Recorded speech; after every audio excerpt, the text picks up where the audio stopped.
Welcome to Penny for Your Shots, conversations and cocktails with brilliant women. I'm your host, Penny Fitzgerald, and I believe the best stories are the ones shared over a glass of wine or a cocktail. Each week, I sit down with women who've said yes to building something meaningful, often after years of putting everyone else first. We talk business, big dreams, and the mess in between. And of course, a few favorite drinks. So grab a glass, get comfy, and let's pour ourselves into Penny for Your Shots. For this week's episode, I had conversation with fellow coach Brittany Studer. She's known professionally as Britt Nicole. Brittany's story takes us from walking away from an abusive marriage to building and scaling multiple businesses to losing it all, and then finding her true alignment and calling. We talk about what it means to stop chasing hustle culture, how to rebuild when betrayal rocks your world, and why serving from your heart creates the kind of success money can't buy. Grab your favorite cocktail and join us. Here is Britt Nicole. Well, hi. Hi. Where are you located? I am in Texas. Texas. Amarillo specifically. Okay. I have a brother and family in Lubbock. Okay, that's about 2 hours away from us. That is technically the closest big city by us. Otherwise, we have to go like 4 hours away to Oklahoma City. Oh my gosh. Yeah. Yeah. The plus side, we have something called Paladaro Canyon here, which is the second largest canyon in the U.S. So Really? that's beneficial. Well, okay. Is there a Costco at the bottom of the canyon? Girl, no, we ain't got nothing like that. The biggest thing we have is Sam's Club. Well, that's good. We're farmland. Well, I'm in Iowa, so I feel you. It forces us to be resourceful, right? It does, I guess. I don't know. I don't know what a life would be like having a Costco. So maybe that's a good thing. We have a saying here that's like when people aren't used to the smell of like farmland oil or whatever, and they come in and, and the wind is blowing in from the field stuff. They're like, "Oh my gosh, what's that smell?" I'm like, dude, that's the smell of money. All right. Like, exactly. That's exactly what that is. That is what money smells like. Totally get that. That's an Iowegian thing as well. So. Yeah. Okay. And funny story about Cedar Rapids. We're pretty close to Cedar Rapids, 20 minutes away or so. And we have a General Mills, like a breakfast cereal producer, like a production facility. Yeah. And people in Cedar Rapids know when it's Crunch Berry Day. What does it smell like? Just berries? Crunch berries. Yeah. You know, like the Captain Crunch. Yeah. It literally just smells like that throughout the town. It does. Wow. That's kind of cool. Like I've never experienced anything that's a friendly smell, you know? Oh my gosh, that's fun. Oh gosh. Okay, so back to business. Oh, okay. Yeah. Oh yeah, whatever. So tell my audience a little bit about you, your name, your background, and what you're doing. Oh, geez. How much time do I have? Well, whatever you want. My name is Brittany, but I go by Britt Nicole professionally. I have been a serial entrepreneur for the past going on 20 years. I started off in my early 20s. I married somebody that I was not supposed to be married to, and it turned into like a domestic situation, pretty abusive. And really thought it was going to turn into like one of those murder suicide type things. That's how scary it got. So one night, I decided, you know what, like, this isn't the life I'm meant to live. Like, what am I doing with myself? This is bonkers. So when he went to work the next day, I packed up and I left. And he ended up eventually taking his own life.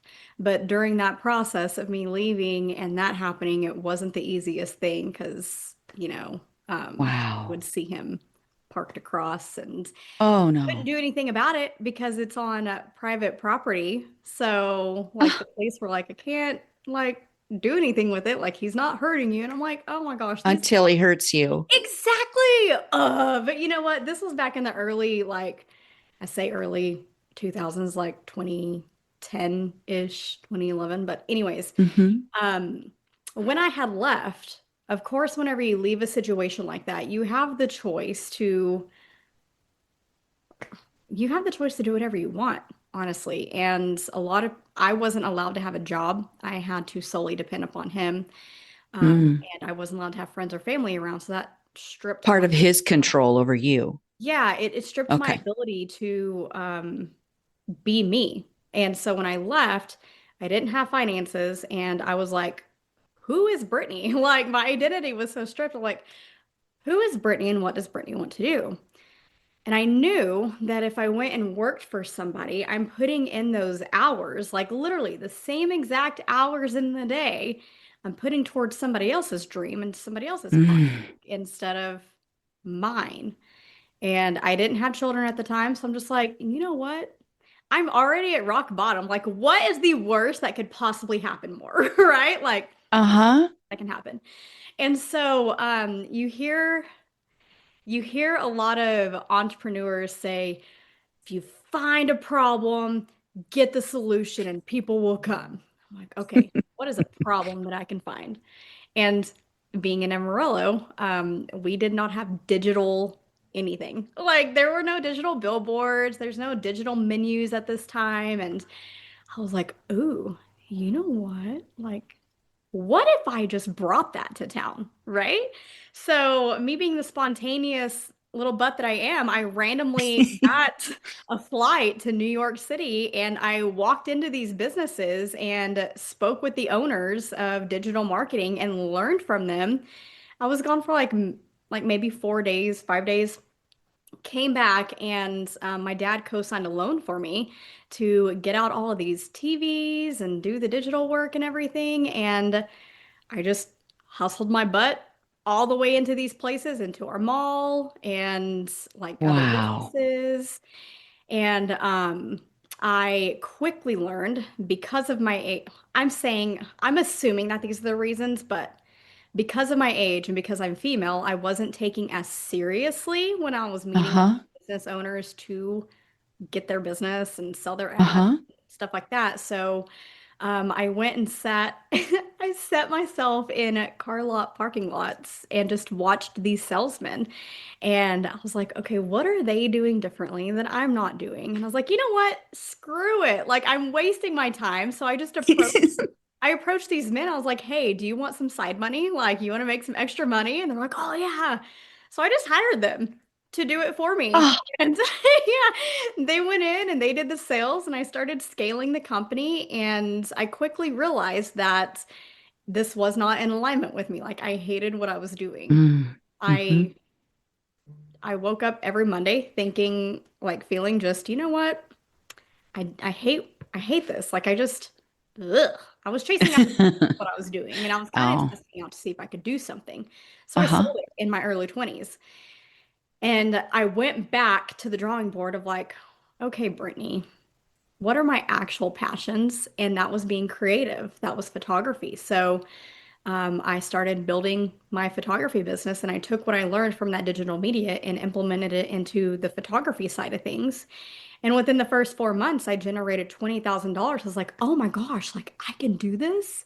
Oh, Photography can wow. make money? That's crazy. That, that's bonkers. Let's see what else I could do with this. Uh, So, I quickly realized that my passion was weddings, but not like the big formal traditional weddings. I love mm-hmm. destination elopements. I love the small intimate aspect of things. And I decided to open up an umbrella underneath Britt Nicole Photography for my destination work. And what I did with that was I hired other photographers that worked for Britt Nicole, and their job was the client journey. And so Wow. we had them do the consultations with the clients. They went and did the shooting, and I trained them underneath me to make sure that the branding all stayed the same.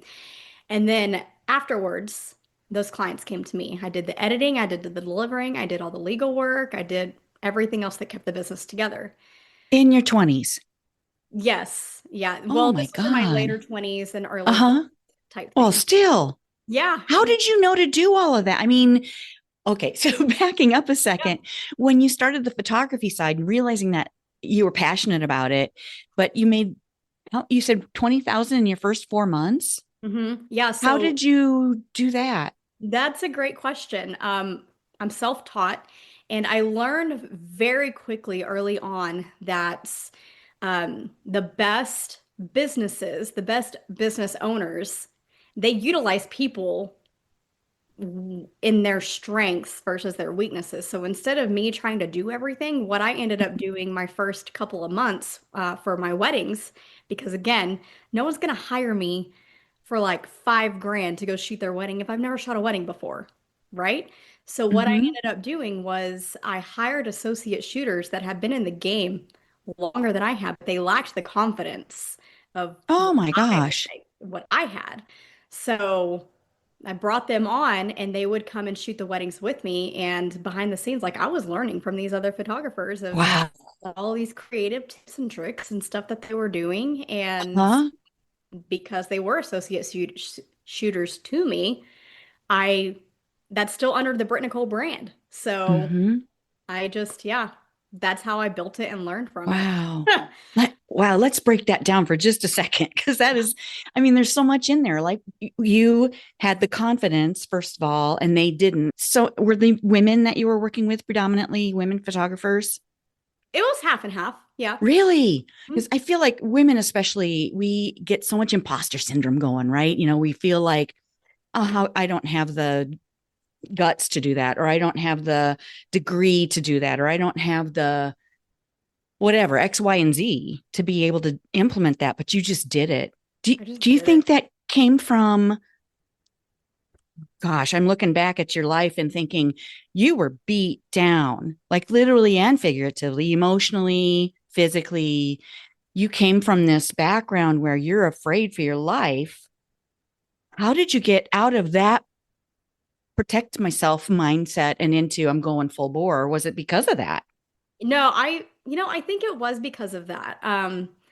My childhood, I was such a free bird. I Just to give you a little perspective of my Uh-huh. type of personality, my senior year, I walked into school and I'll never, I hope to never forget this. The first day, the teacher puts Beowulf down on my desk, and that was the literature that we were going to go over. And everyone around me is so excited. And I remember thinking, the crap is this going to benefit me for? Like, what am I doing? Like, this Yeah. is literally wasting my time. What time do I have? I'm a senior. What am I supposed to do? Right? Like, but that's what I was thinking. I was like, this is such a waste of productive time. Like, to sit and read Beowulf. It's not going to do anything for me. So Hmm. without even talking to my parents, I went to the principal's office and I sat down and I asked him, like, can you transfer me to, it was a school called Champs, which I would have to get on a bus to go to a very small podunk town called Fritch, Texas. And Hmm. this school in particular is meant for troubled teens and pregnant teens to go to. But it's a Oh, self-paced program where you just you get in there, you get the basics and everything of what you need to accomplish done and out of the way, and you graduate. And a month later, I just bit the bullet. I did it. And I went to the wow. I was like, hey, this is what I want to do. Okay, do it. So I did it, and my senior year was a month long, and I ended up moving to Amarillo, which was 45 minutes away, to start doing what I wanted to do. Like Mm-hmm. I don't know, I craved more. And Mm-hmm. when I found myself in the position that I did of being in With that, your ex-husband. like it, I knew that it was suppressing me. I knew that it was taking the life from me. And I think that I had, it definitely, like I'm a Christian, and going back with my relationship with God, of knowing like the desires of my heart and where I'm meant to be in life, called Mm-hmm. me out more than what the abuse and suppression did. Mm. So I, when I left, I was able to get back to my roots of Brittany once I found her again, once I healed from that part of my life. Mm. And I think that's what what I was able to Wow. put into play was just, I don't like wasting my Yeah. own time. Well, yeah, you were called to a higher purpose, or at least you knew there was something inside of you that needed 100%. Yes. to fulfill something. You were Mhm. you were to be in service of someone in some way, even if you didn't know what it was. Yep. Wow. Okay, so were your parents around during the They relationship and were. They were. I have great parents, and thankfully, I didn't even, again, being me, the type of person that I am, I have to learn from experience. That's just my type of personality. I do it, well, I learn from ornery it. teenagers, I Yeah, mean, well, I was in my early 20s, but still, okay. my frontal lobe was not fully developed at this time. So, Most people's aren't. yeah, I know. I was telling my husband the other day, I was like, I don't think that my frontal lobe fully developed until my 30s. Like, I don't feel clarity until then. But when I was dating him, they even told me, they're like, Brittany, like, this isn't lining up. He is not good. Like this is going to turn bad pretty fast if you don't put a stop to it. Like they warned me. They Mm-hmm. did everything that they could, but again, me just being me, I have to learn from experience of things. And I don't know why I had this mentality of one, you don't know him like I do. Like kind of like an embarrassing type thing. Like, I don't Mm, want you to call me out on something that like I'm embarrassed of. yeah. Two, it was just, I can fix him Oh, like a there it is. project, you know? Mm-hmm. Like I felt like it's fine. I can just fix him. He can be happy too, if I just show him Mm-hmm. how happiness is or whatever. But Mm-hmm. I don't Oh gosh. know. Yeah. Well, thank God that you came out of it okay and better than okay, but Yeah. wow, that's scary.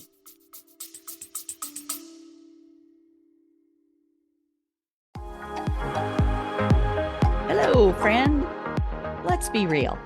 When's the last time you did something just for you? Enter Wine Camp 2026. We're talking wine tastings, fire pit chats, sunset dinner cruises, and zero cooking required. Just show up, sip something fabulous, and reconnect with the version of you who loves adventure, sisterhood, and a glass of local Riesling in hand. Sweet, dry, or both. No judgment here. We're heading to New York's gorgeous Finger Lakes July 31st through August 2nd. And yes, it's as dreamy as it sounds. Secure your spot at pennyforyourshots.com/wine camp. Don't wait, room options are limited, and my crystal ball says we're going to sell out. Bring your besties or fly solo like the fabulous free spirit you are. You'll leave with new favorites either way. Wine Camp 2026 is calling. The only question is, are you in? Find out more at pennyforyourshots.com/wine camp.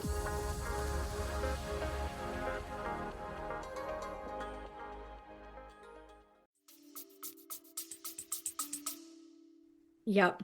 But one of the I had this high, right? So I made two amazing brands within my photography business.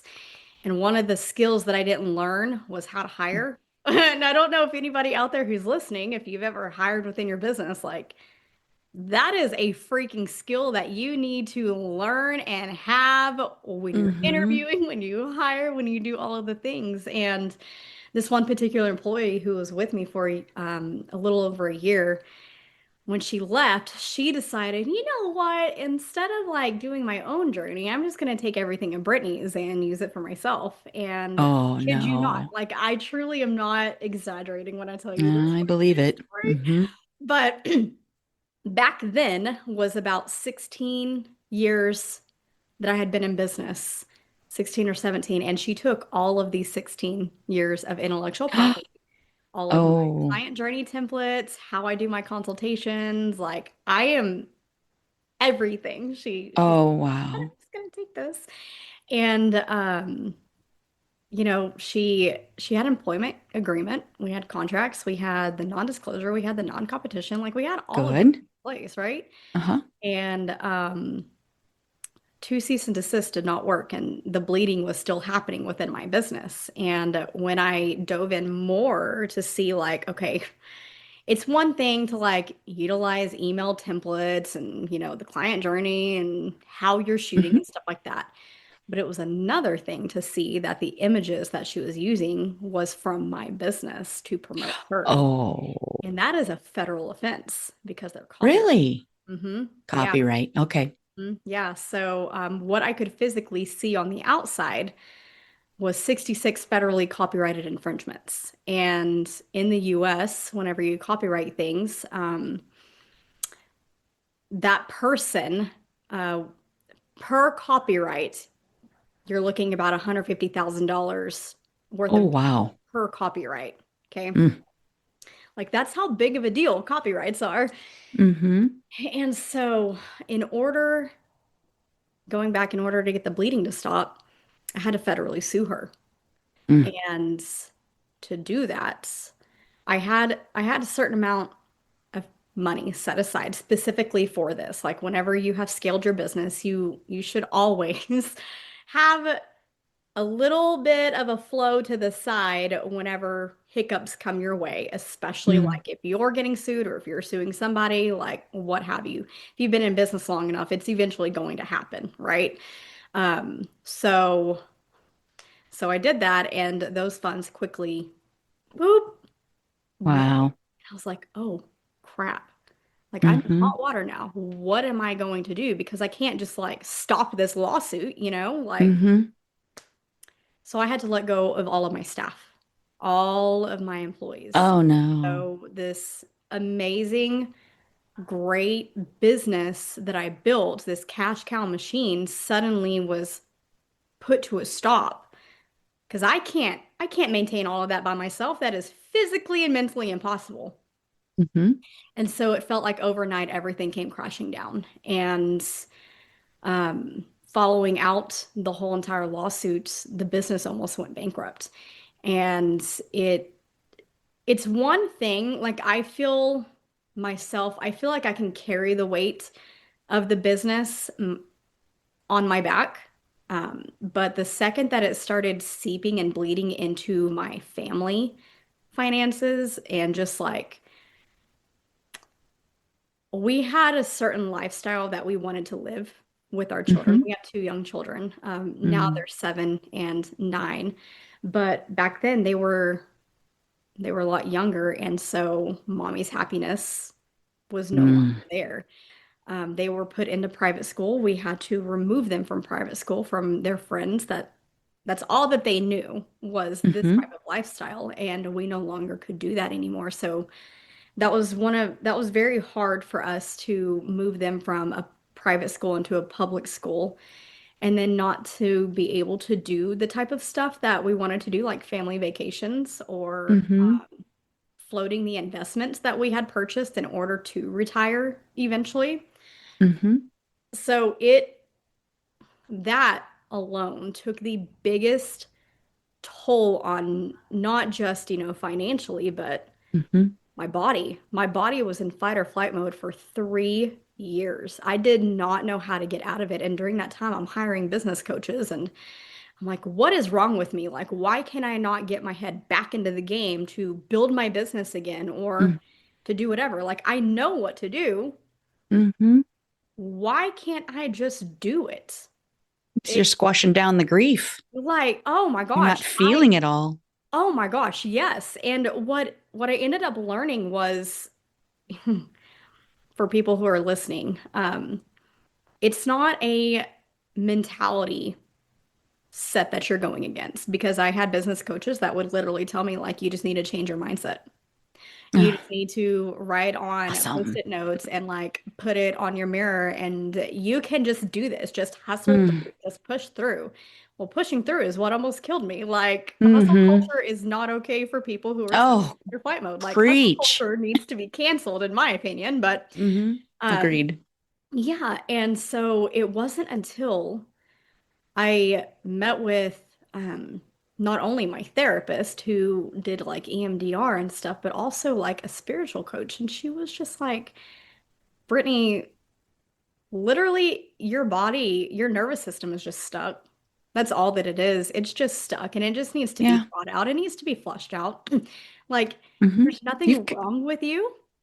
Your you've brain, got to feel all those feelings. You got to yeah. let them out. And that's, you were asking like how I was able to in the beginning to just plow through all that. What Hmm. I learned is I thrive, back then, I thrived off of being angry. I thrived off Oh. of, yeah, I thrived off of, I'm going to show you type mentality. Watch And me. yeah, and when you're stripped down in the healing process of there's nothing more for me to be angry about, what do I do with this? Like, Mm. I don't know how to thrive scaling a business without being angry or trying to justify something or chasing after injustice, you know? I don't know what that type of life looked like.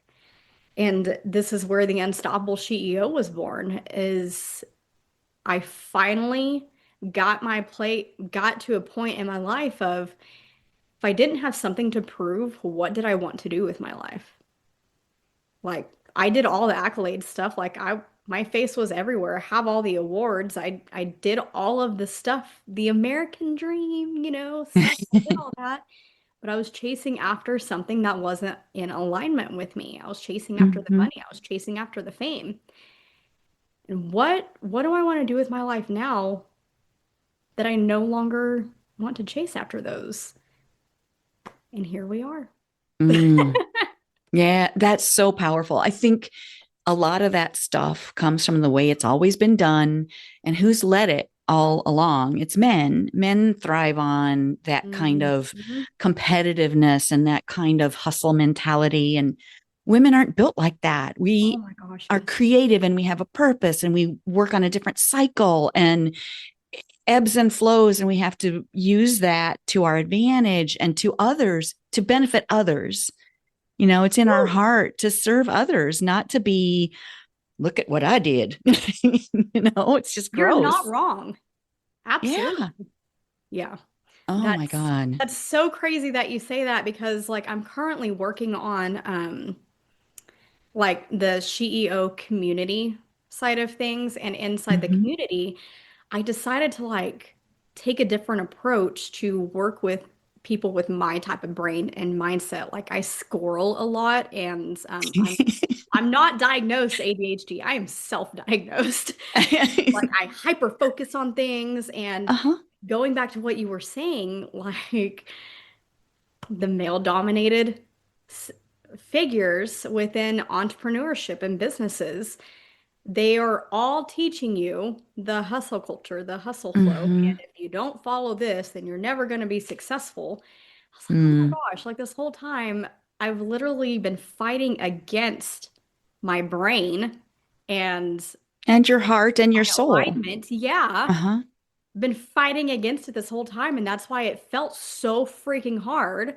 Hmm. Why are we not getting the message out there to other females? Like, it's actually Exactly. not this hard, girl. Like, Yep. it's just we have this whole mindset or this thinking of we have to do exactly what Tony Robbins does because we if we didn't do what Tony Robbins is doing right now, then we're never going to get successful or whatever. So, like you were out earlier today when you were talking to me, I got stuck Hmm. putting together like the lesson plans and the modules and the community and stuff because I don't want to go with what everybody else is doing, you know? Like Hmm. I want it to be for empowerment and for them to actually follow through on something that aligns Mm. with what they're wanting to do instead of feeling like they have to push through because someone told them that they had to. Hmm. Yeah, that way is like pushing a rope up a hill. Oh, that is so good. Yeah, Yeah, it's not, yeah, you're not, if you're not in alignment with your soul, we're a soul with a body, not a body with a soul. Yeah. exactly. Yes. Yeah. The body has to follow the soul, not the other way around. And it feels like that's taboo to talk about. I know. I know it's a little woo. But it's not though. Like, It's not. I agree. have you ever watched like any of the near-death experiences like on YouTube or anything? Oh, Like uh-uh.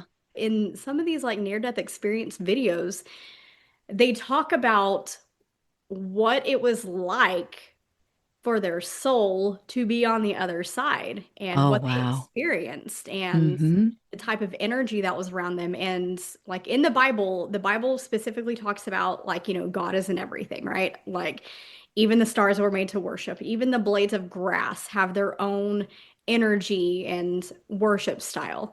And Mm-hmm. in these near-death experience videos, like people are talking about that. They're talking Mm. about how they walked on grass that was like a color that our able bodies cannot comprehend, that their Mm-hmm. spirit was experiencing like all of these different type of energies, and all they felt was like this overwhelming sense of just love, a love Mm-hmm. that they have never felt before. And of course, they don't want to come back and everything.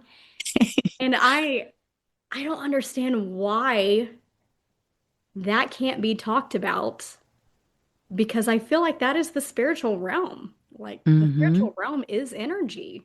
It is, I don't know. It's 5D. Yeah, we're so used to like putting our feet on the floor and feeling solid. That's great, And Yeah. that's energy too. But and everything is flowing. It's not just a constant, it's just not a rock. It's that rock has energy too. I know. I'm I have energy, you haven't. Yeah, and it's really clear like when like us we're talking right now, I feel like we have a vibe. We're able to relate to each other and it's just flowing. It's That's energy too. Yeah. So why can't we realize that there is energy, and if I use my energy for good to serve others, it's going to attract more of that. It's going Yes. to serve our community, serve our world. Yes. And I feel like one thing that is kind of hard for people to comprehend is money is energy too. You know, Exactly. if you have the poor mentality of like, oh, I just can't get this to work, or Scarcity. like my bank account is never going to be blah blah blah. Like you are literally putting off those energy vibes to deflect money Mm-hmm. coming to you. But the Mm-hmm. second that you switch that to like, you know what? I'm good with money. Money likes me. I enjoy money. I love money. Mm-hmm. Money can come to me easily. I don't have to fight for it. And just imagine that bank account like, you know what? Yeah. Heck freaking yes. Why not me? That is inviting that type of energy to come to you versus it being just like pushed away. Mm-hmm. Yeah. Yeah, it takes practice, I feel like, especially with money, and especially for those of us who grew up in a little bit of a Mhm. stricter religious background. It's very, money is the root of all evil. Well, no, that's not true. Oh, interesting. Why take me down that road? Mhm. Why was that a thing? Like why is money the root of all evil in that Well, practice? that was just one thing that Right. stuck in my I understand. brain from hearing Yeah. as a little kid. But I feel like it was more of people who have money aren't using it for good, or they're just showing off, or they're look at the house that they have, and it's energy. So if you think about it like, okay, money flows to people, to you, you can use it for good. You can be using money. It doesn't have to necessarily be seen by others to be Right. being used for good or being used for evil. You know, you Yeah. there is evidence out there of good people who are very rich. There's also evidence of bad people who are very rich, or people Yeah. doing bad things and not using it for a purpose Hmm. that's good for others. How about we use that money for a higher purpose? Or how about we use our gifts for a higher purpose? How about we serve people? What are your gifts? What This gift isn't necessarily better than this gift. It's just different. Maybe yours is speaking to people, or Hmm. helping people with their photography, or Yeah. leading classes. It's just whatever your gift is, use it. Use it to serve. Hmm. If money comes from that, good. Use it again. Make more of it. Yes. I love that you said the word serve because I feel like where I personally went wrong was I I was chasing again after the accolades, after the Mm, money aspect, after the ego part of me. exactly. And The ego. whenever I stopped allowing my ego to fulfill all of those things, the purpose was to serve other Mm, women to mm-hmm. come into confidence and walk in their alignment and to walk in their calling with full confidence that, yeah, girl, I can do this. Cool. Well, and then it becomes easier too when you realize that you're serving, then you can take off of yourself that, oh, I have to be perfect in order to do Oh my this. gosh, yes. And happiness comes without an agenda. Like Yeah. that was a big deal for me. Happiness always had an agenda for me. I'll be happy when, I'll be happy Oh if, gosh. I'll be happy, blah, blah, blah. No, like I can just wake up and enjoy my life now. I can enjoy my kids and they're not annoying me if they interrupt something. Like that was a big deal. Like I was very snippy. If anybody Mm. interrupted my flow of trying to do Ah, whatever, you are going to get your head bit off. Like, no, thank you. I've been there too. I mean, that really opens my eyes a little bit about, yeah, looking back, kind Mhm. of was the same way. I had an agenda too in my older jobs that I had in my career in sales and in just you set your goals for yourself or you set goals that are given to you by the company and you got to go. Yeah. Yeah, there it is.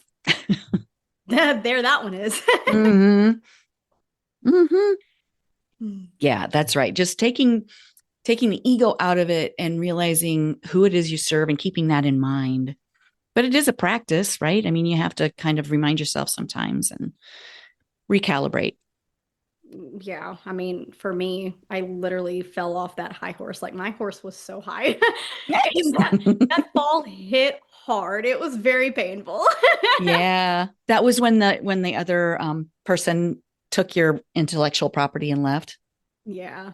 Oh my That, gosh. yeah. So how did that come out? I mean, were you able to recoup some of your money and Oh all my of gosh, that? no. Like nobody, Really? what I quickly learned, I say quickly, that crap took over a year to Oh, solidify. I'm sure. Okay. Quickly, Brittany, come on. Like, nobody wins. No. Nobody wins. She didn't win. I didn't win. My lawyers won. That's for sure. Mm, But nobody wins in this situation. Nobody walks out unscathed. mm-hmm. Like, even though on paper, technically, I got what I needed to get, there was no reimbursement of all of the finances that went into it. There was no reimbursement of my Attorney mentality fees. and the Right. trauma that I went through. No, that Mm, was the 3 year walk that I had to learn and heal from of, okay, Brittany, like get out of this victim mentality. Like this didn't happen to you. This happened for you. Now, why did this happen for you? What did you learn in this process for you to be able to take and help other people instead of staying in the mindset of like, oh my gosh, can you believe that this happened to me? Like, mm, you know. mm-hmm. Yeah. What would you have done differently? Would you have done anything differently? Oh, wow, that is a great question. If I would not have gone through what I went through, I would not have been invited to go to DC to sit at the round table in front of the House administration to offer. Well, this one company is trying to pass a bill to help other small businesses in a digital realm to protect themselves better Mm, because, the federal laws are written in dinosaur form in such a digital mm, world. It's insane. Like a business should not have to go bankrupt to protect yourself when somebody right. steals from you digitally. And then also, I don't think I would have had the clarity of the unstoppable CEO and what she means and what her Mm-hmm. purpose is. Um, I think that if I did not go through what I went through, I also still would be chasing the photography aspect of things. Mm, Um, that I wouldn't be walking in. Like, is my calling photography? Yes. Well, or it's my calling is to create. I'm a creative being. I can take, I see beauty in the most random things that most people don't see, and I'm able to articulate and create that for other people to be able to see it. So I don't necessarily know if I would have changed anything outside of reaching out to her directly on more of a heart level instead of an mm, ego level, and just saying like, hey, I don't enjoy what you're doing. Like it is actually hurting more than it is helping. And you yourself are not going to be able to establish your own foundation. Like you're establishing your foundation on sand is what you're doing. And if you want to mm, do photography, like you can do it. Just use your own stuff, be your own person, do your own things. I think I would have gone with that approach. But again, where would it have led me? Like if she would have mhm. stopped, would I have had all the opportunities that I have now? I don't know. That's a great reflection. Yeah, you took me down a whole rabbit hole on that one. Well, you're welcome. Oh gosh. Yeah, that is it's good to think about because I don't know, you come across as a really grateful person in spite of the things or maybe because of the things that you've gone through, but it's I think when we approach things with gratitude, it really nothing bad can come from that. Don't you feel like that solves a lot of problems? It does, but I also, that was again a lesson that I had to learn. Because when you're in your ego, you're not really Hmm. grateful. You're thinking about all the things that you should have and comparing yourself to Mm, what other people already have. You're like, hmm. why am I not there? Oh, well, it's because she ruined my life by stealing from me. Like, Mm, that doesn't get anybody anywhere. And in no. my household, in that vibe and in that negative energy. And that's not where I want my kids to grow up in. That's not the Mm, experience I want my kids to have as their childhood. hmm. So, like Yeah, that's really being important. being grateful was something that I had to force myself to learn. A practice. Yeah, sometimes you just have to start from zero. Like, okay, I'm grateful for the sunshine today. Hmm. When you start seeing the good, any good, you start seeing more of it. It's like the attraction thing, the energy thing. When you see good things, more good things happen, and you'll notice more good things. And the more good things you notice, the more good things come to you. Hmm. Yes. Oh my gosh, I feel that so deeply. I feel that so deeply. Yeah. Oh, cool. Okay, so the unstoppable CEO. What do you do now? What has your company become? During the lawsuit process, I had like this vision. It felt like it just like boom out of nowhere, like it just downloaded in my brain type thing. But like I saw this vision of where I was standing on this stage and there were like hundreds of women out there in front of me. I can't see their faces or anything. We're getting to that woo-woo version. It's not going to be I woo-woo love it. because you understand it, and people who Hmm. are listening, they're definitely going to understand it. But um, like I was up on the stage and I was just talking and I could see, I could physically see like these chains breaking off of these people and that they were able to like their energy went from like grayish. It was like these auroras that were coming from them, but like it went from like this grayish to like this undeniable full spectrum colors and you could Wow. breaking off of them. And I have not gotten emotional for a long time about this. This is crazy. Like I'm getting all teary-eyed for those of you Uh-huh. who are listening to the audio version, but like they had the realization and connection of like, oh my gosh, I'm not trapped. Like I can truly walk in alignment in my calling and change the trajectory of not just myself, but my children and their children. Like I can create this legacy that is so deeply embedded in my heart. And I was helping them do that, which was like, oh, Mm. so crazy. Mm. So instead of going into the photography, going back to it because it was comfortable. It's what Oh I'm gosh, there it used is. to. Yeah. Yeah. I know that my calling is such a higher purpose. And so I started building out the Unstoppable CEO, and I applied for these speaking gigs and I got turned down everywhere you go because I didn't have speaking reels to send them of what I'm like on stage or the type of transformation I can give or whatever. So I created my own summit. And the very first summit happened this year in January and it sold out. And it was like so Mm. incredibly cool. And it was like the best talk about being grateful. The stories that people were coming up and telling me afterwards are just like, if I would not have done this summit, Mm-hmm. that would not have helped you type thing. It was just a really cool experience. And so um, I got a taste of, wow, what does it actually mean to be unstoppable? What other practices or ways outside of just, a summit can what can I do? So I opened up the Unstoppable CEO podcast. And then I am working currently on the community aspect of things because I'm building out what I wished I would have had 3 years ago. Mm. Mm-hmm. Yeah, like if I just would have had somebody grab my face and just say, there's nothing wrong with you. Like, Mm. you're living in your trauma. Like, let's help you move from step one and step two. And it's not Mm-hmm. through just like words of affirmation. Like, we're going to do some like real work and put out roadmaps that work with your brain where your brain is at right now and not in the hustle culture to get you to the end result where you actually can cross that finish line.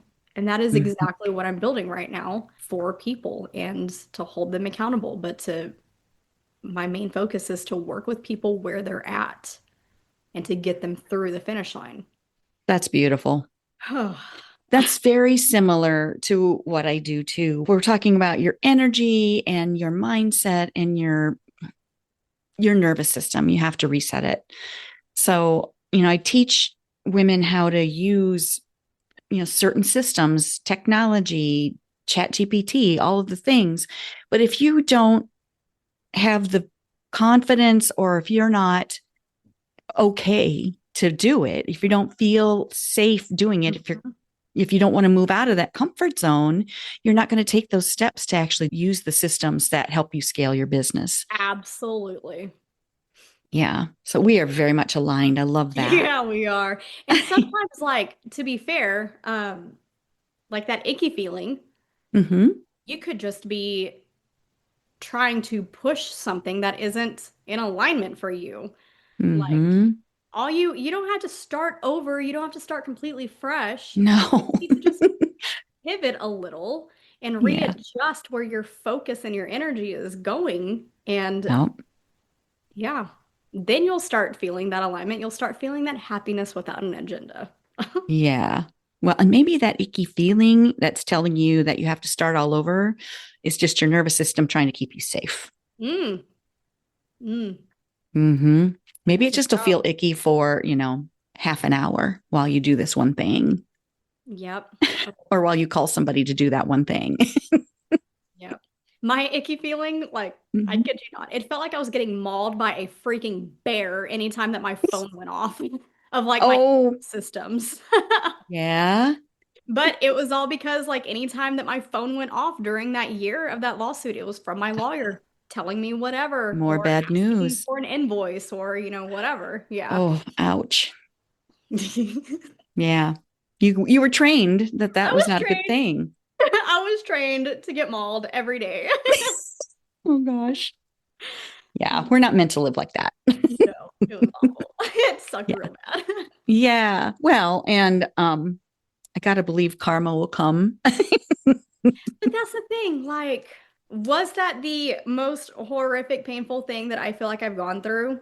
Yes, even comparing to the marriage. I do. Really? I do. Yeah, this hurt a lot worse. It was more painful. And I I don't know why.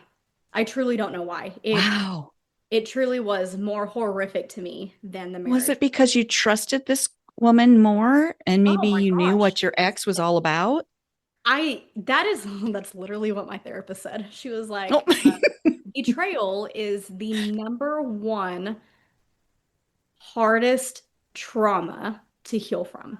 And Mm, I didn't feel betrayed by my ex. Like I felt yeah, like, oh, you because you love knew me. what he was. Yeah, like, okay, there, that was my choice, blah, blah, blah. But it wasn't my choice to hire somebody who was going to do that to me. Someone that I Yeah, trusted with my baby that I built.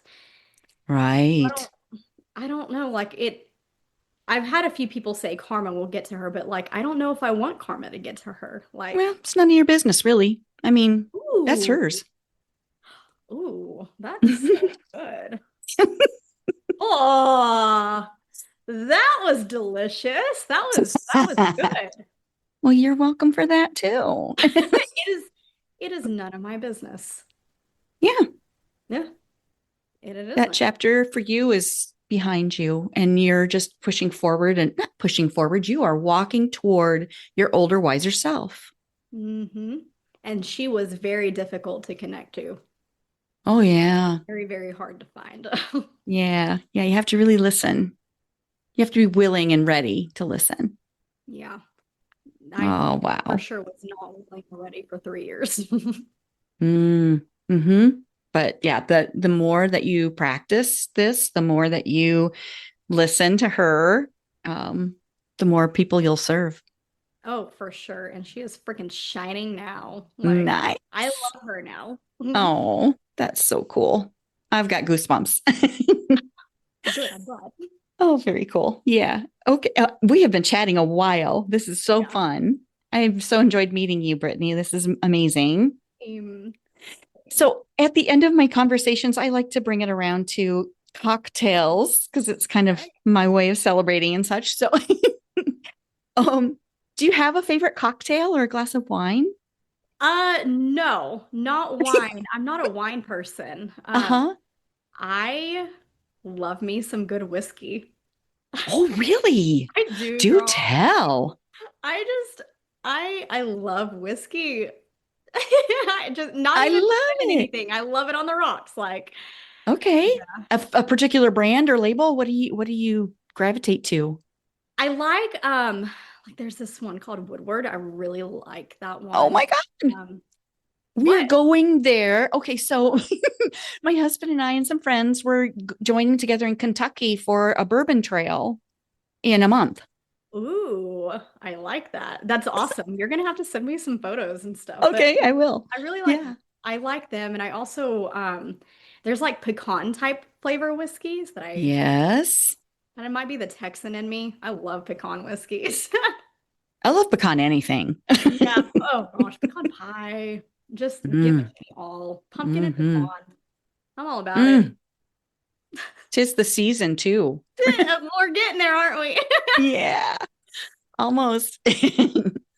Oh my gosh, that's so fun. So what's a fun memory shared with some girlfriends or family or friends over a Ooh, nice glass?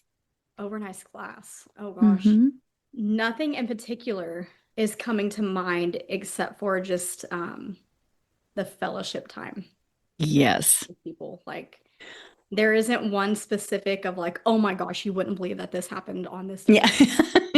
I my soul connects better when it's like relationship, like one-on-one spending time together. Yes. And so it definitely is just going back to like being in my best friend's house and our husbands are sitting next to us and we're just sitting there having a glass and talking about life in general. Like I'm all about Mm-hmm. deep conversations. So Mm. yeah, You it's are my people. Yeah, I love that. Sometimes I'll sit back and just look around the room of, all my friends in the same room in the same space and just be so grateful. Oh my gosh, yes. So being observant of where Mm-hmm. you're at in life now, yeah. And Yeah. just when I'm taking myself back to that one particular time, like seeing all of our kids just running across, Oh, going up the stairs to just go play. We had the opportunity to have friends, to sit and fellowship with them, and to have our children play together and have dinners and cookouts and stuff like that. Like I don't know, that fulfills me more than Yeah, anything else. absolutely. Mhm. Yeah. And the realization that your kids are growing up together and having fun together. And oh, it's so fun. Yeah, it is. Oh, love it. Oh, Brittany, this has been so amazing. Thank you so much. Of course. Thank you for having me. I Yeah, appreciate it. for sure. I'll be sure to include your links in my show notes and for my people and everything too. Oh, thank you. All right. Well, you have a wonderful rest of your day. Thank you. You too, Penny. We'll speak later. Thanks. Yeah, for sure. Let's stay in touch. Yes. Okay. You soon. Bye. Bye. That's a wrap on this episode of Penny for Your Shots. If you loved today's conversation, don't let the inspiration stop here. Get my weekly insider updates straight to your inbox. It's where I spill behind the scenes goodies, exclusive tips, and all the fun stuff I don't always share on the podcast. Sign up now at pennyforyourshots.com/insider. I'll see you in your inbox next Thirsty Thursday. Cheers!